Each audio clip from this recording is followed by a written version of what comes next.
Hey, what's happening, everybody? This is Joseph R. Wheeler, the third artist, founder, and president of the ONYXCON Foundation. Giving y'all a live, which is something I don't regularly do on here, but I said I'm going to start using that more often.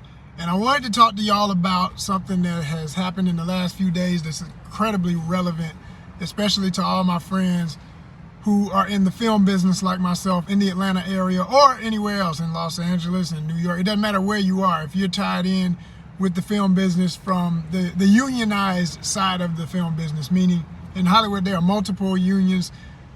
You have SAG-AFTRA, you have the Writers Guild, and this recent strike, if you haven't heard about it, there's a writer's strike. So the reason why they're striking, after I looked up all the information I could gather about it, is because basically streaming networks, as we all know, have become the norm. Everything is on streaming, some form of streaming, whatever the channels do with streaming, and it has changed the landscape of how percentages get paid to everybody who's involved with a production. So writers may have signed an agreement years ago that made things a certain way before all these streaming networks got to where they are, but because they are what they are now, they're not getting all the money they deserve for the work they do, but the shows are winning. People are watching the shows. We all love our shows. We all want to watch all our favorite shows and everything, or movies or whatever it may be, but the writers is like, wait a minute, hold on, I'm missing some coins. So I can understand it. I want to say from the beginning, I understand the strike. I generally understand most strikes. My frustration is always the fact that the people at the very top, as I say, the gatekeepers, the ones who are that way, because not everybody's on the gatekeeping tip, but it's a general consensus. It's an unfortunate general business culture to a lot of things, but in Hollywood, as it goes, you know, they know this stuff is coming. They knew from the minute they started making streaming the way of everything for the future. They knew they were going to have to pay this. They knew there was going to be a strike at a certain point. They just wait for the bomb to go off and then they deal with the aftermath. But the problem is, it's the trickle-down effect. It's the domino effect. It's how it affects good folks like myself, all of me and my friends in the biz, all of us up-and-coming actors in the Atlanta area who've been doing it like I have for multiple years, couple of months, whatever your case. In my case, I'm SAG-AFTRA. Okay, eligible. SAG-E. So I'm not SAG yet, but I will be one day. If it's meant to be, I will be. The older I get with this biz, I started learning that there are definite benefits to being a part of the union when it comes to SAG, but I've made peace with the fact that the amount of work you have to consistently have to pay the dues and to get all of the benefits of being a part of it, it can be kind of complicated, and it can take, unfortunately, in Atlanta, just as much time as it took for me to get SAG-E to be eligible. And when I got that opportunity, I still wasn't working in Georgia. I still, you know, through connections, had an opportunity to go out to Los Angeles, and the rest is history. But if I had been waiting, if I had been just, you know, doing everything right and wishing on a star and hoping for that day here in Georgia, it's not to say it won't happen, but they just don't give as many, the gatekeeping again, doesn't give as many opportunities as quickly to Georgia residents as they will go pull talent from everywhere else but here and take us for granted while they do work in our state and get the tax incentives for being in Georgia, because that's all it comes down to at the end of the day. We all know this, and it's not, you know, news. Everybody's been knowing that's the reason why Hollywood came to Georgia and why they're even coming to other southern states. You know, I hear about what's going on in North Carolina, Louisiana, Tennessee, all these different states. Everybody's following Georgia's lead and trying to get that. But back to the main topic, the strike is hurting a lot of people, and it's gonna hurt worse. For somebody like myself, I don't rely on just this. I'm saying this in the sense of working on Hollywood sets. I do whatever I have to do as side gigs, and I stay relevant of whatever's happening on what I really want to be doing. And I'm also a writer myself. Someday I'll be a part of the guild. That is a goal right there. I would like to do that. Even if the acting thing doesn't completely become exactly what I want it to be from the Hollywood side, I'm not even sweating it, because, again, thanks to this streaming environment, you can become just as wealthy, just as famous, more importantly, wealthy, sustainable, have income, have the ability to live the way you want to live from doing and making shows and movies and content from either YouTube, putting it out on your Amazons, your Tubies, all of that. There's people making really good money doing that. you know. And some of the and I just want to be known for quality. So if you make sure your stuff is quality, and can't nobody ever say, well, hell, with a little bit of a budget, look what this dude did. This is amazing. As long as we told the story and we told it well. By the way, check out Biggity, What Is It? An ONYXCON film by yours truly that's available right now here on YouTube. It's in our feed. It ain't hard to find. We put it at the top of our playlist for our film festival, ONYXCON Film Festival. So check that out. But yeah, you know, it's like, there's many ways about this thing is what I'm saying, but at the end of the day, for people who rely on this Hollywood side of it, they're gonna be hurting in a few, you know, if not weeks, you know, a month or so, because I heard one report that said the last time there was a strike like this, it lasted 100 days plus, and it shut down a great portion of LA's economy. It was a real blow to Los Angeles' economy. LA is a movie town. It's the reason why they say Hollywood.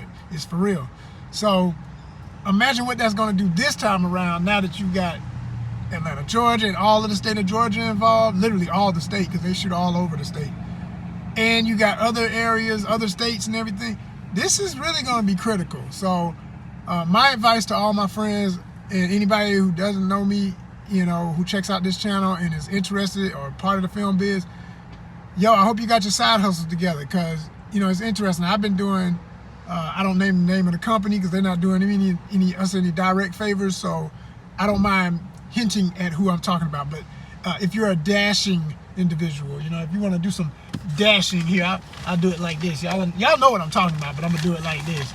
I'm gonna do it like this right here. Oh, you know what I'm talking about. You know, if you want to do some of that, I ain't gonna say it's easy per se. It's easy enough. It has its hiccups. It definitely has its hiccups. It has its glitches in the app. It has its problems with customers. It has its long wait time sometimes for an order that ain't worth it. Nickel and dime you to death with, you know, orders that should be quickly made or ready when they say they're ready, but they're never ready when you walk in. All that old stuff, right? But if you're used to gig economy as a side hustle, if you've done the rideshare thing, which I've done, got way tired of that and moved on to doing strictly focusing on courier stuff right about now. I highly suggest it and I recommend it, because it ain't gonna be what you're making when you were on film sets if you were doing that. But if you gotta get by and make sure your bills are paid, okay, and still have your freedom so you can focus on what you're really here to do and your purpose and leaving your legacy, I highly suggest it. Gig economy is where it's at. And we always looking for the next one that's a little better than the last one or whatever we're dealing with. But if you need somewhere to start, I would suggest it. So there it is right there, like that. And if you want some tips on how to make it work for you and all of that, I've got maybe 3 or 4 videos right now that you can check out right here on our channel that'll give you some of that advice from the field, from the trenches, what it really is, okay? And before I get off here, I was gonna make a special video for this, but I'm gonna go ahead and add it in on this. Here's another tip that you can add to the tips you'll find out there already. I did one about what I consider the most lucrative restaurants you can frequent as far as mainstream chains that I know are everywhere. Because you got mom and pop stores and all that kind of stuff too. And sometimes you deliver packages. It's not always food. Sometimes it could be all kind of odd items. I've found it to be quite interesting how that stuff comes up. And you're like, wait a minute, what is this? Oh, this is like when I did, you know, stuff for the Browns. Everybody knows when you're wearing the uniform of the Browns. Okay, that courier company, world famous, well known. You know, you delivering boxes, packages. Sometimes that happens. It's rare. At least it's been rare for me. I wish it would happen more often. I kind of like those packages better than I do food, because food can be, you know, food is food. And when they're late at a restaurant with an order for something that's got to be hot or cold, it makes you look bad by the time it gets there. Silliness, right? But it is what it is, y'all. So I was saying in this video I made not too long ago about places I think you should frequent.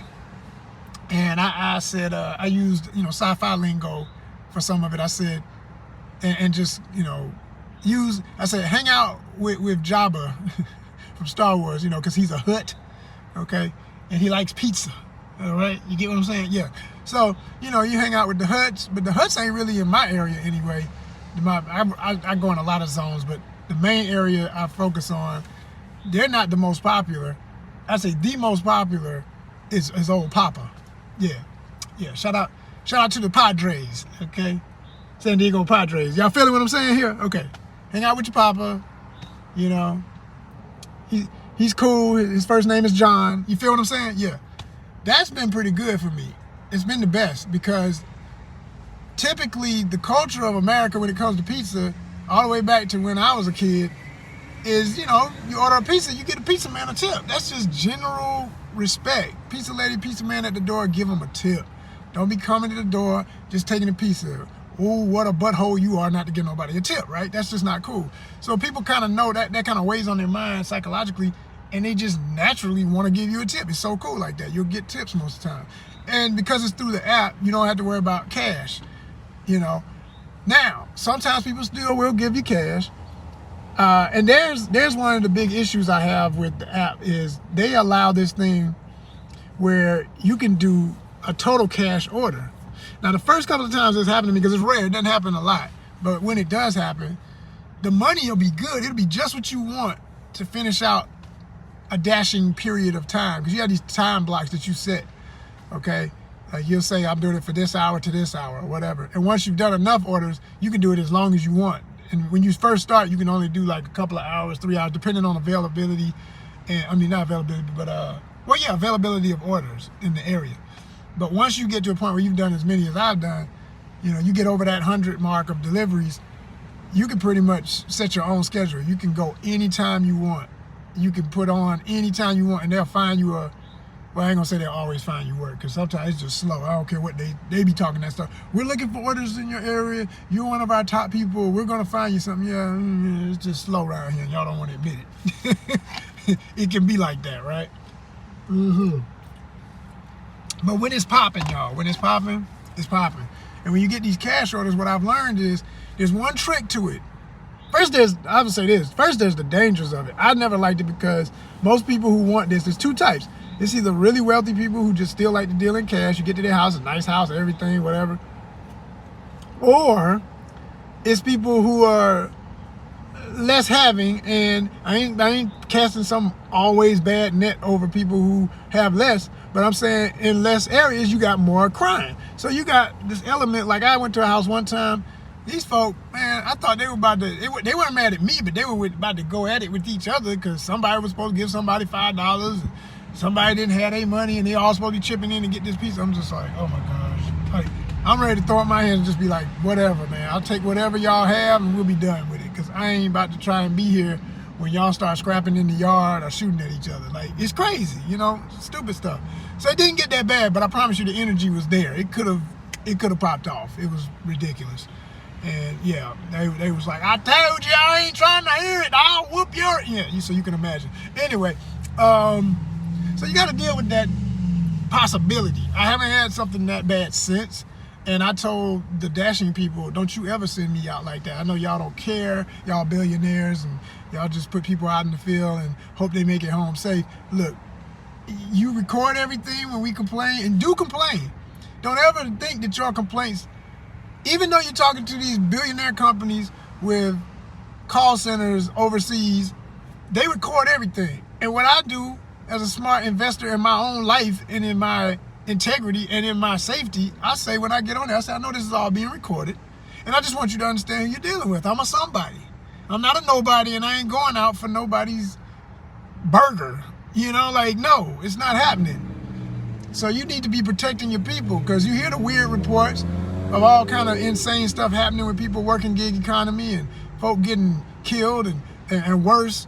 You know, just really bad, y'all. Horrible. I'm not even gonna get to the specifics. We all know the news stories. It's horrible out here with what can happen in some cities all over this country, and I'm sure it happens all over the world where these jobs are coming. But it's not cool, and it's sad that until something happens, they don't make changes, or you don't see the differences in the app where they have an alert for if you feel unsafe and stuff like that. You push this little button and all that, whatever. For the most part, it can be lucrative though, like I said. The only thing I don't like about that cash thing is you're carrying cash in an age where I haven't used cash in years, because everything's debit. You know what I'm saying? Like, who's carrying cash? What is that? You know? So I don't like that part, but I do I will say this, the way they tempt you is, let's say, for example, I'll give you a scenario. Let's say you're trying to meet a quota of at least $100 every day that you go and do this.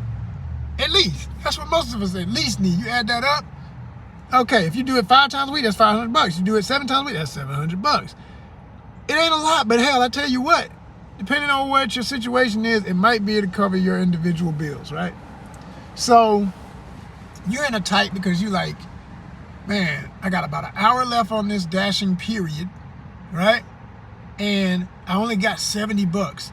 They hit you, ding, ding. You're like, okay, what is this? It'll be like $3 for the order. $3?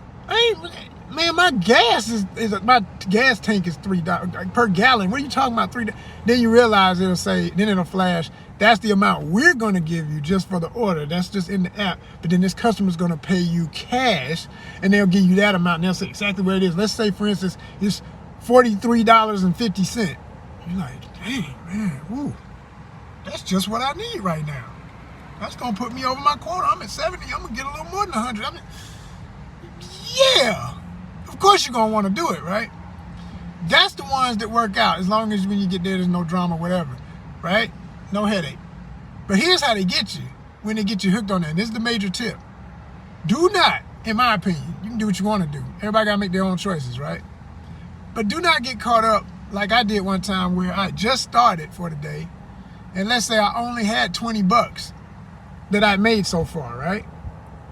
I get an order, one of those. $2.50, then they go with the next screen because it's 2 screens that come out. Then the next screen, this customer will pay you $35 for this pizza in cash. Dang. All right, cool. You do it. You're thinking, okay, 35 plus 20, I got $55. No, you do not. Because they let you know, they say in the app, this will be deducted from your pay for the week. So what happens is, let's say this is a Monday too, and this is the beginning of the pay period. So that 20 was all you've made so far. You now end up in a deficit where you owe the dashing peoples. That's what they got me, y'all. They got me on the slick. I was like, if this ain't the most gangster garbage in an app ever. First of all, you gotta wait on the orders half the time, so that's my time, that's my money. Then you gotta drive to where the order is, that's my time, that's my money. The only thing you really get paid for is once you pick the order up in that time in your car with your gas and in your vehicle doing your thing. Time on, they say you get something, yeah, whatever. Not really, okay? So the gangster move is this. Like I said, if you only had $20 and you took a $30 order, they like, you good, you made your 20, and you probably got a tip too. That's yours, it's all yours. They don't ask for nothing on your tip, and anything over is yours to keep. But once you get whatever satisfies the quota amount, that also gets deducted. So if it was 30, that's 30 minus your $20. Now you in the hole for 10. Yeah. And you got to keep working. Let's say the first couple of orders you do after you start back doing it again is only $2 here, $2 there. So they end up getting 3-4 deliveries out of you, technically for free as a worker. You're working for them at that point for nothing because you took a cash order. At least that's how I see it, because that's that bull. So just be smart about it. I'm not saying don't do the cash orders if you feel safe and want to do it. You will need change on you sometimes. People want change. Most people ain't gonna trip. They just gonna give you a tip and be like, keep everything, it's all good. But then you got your, super frugals out here. I understand the frugality. I mean, I gotta be frugal myself. But I'll say this, for people who don't have it, just really don't have it, why are you even using this app? This is a tipping culture, man. Show respect to these people. We out here busting our A to get you your food and dealing with all kind of silliness sometimes.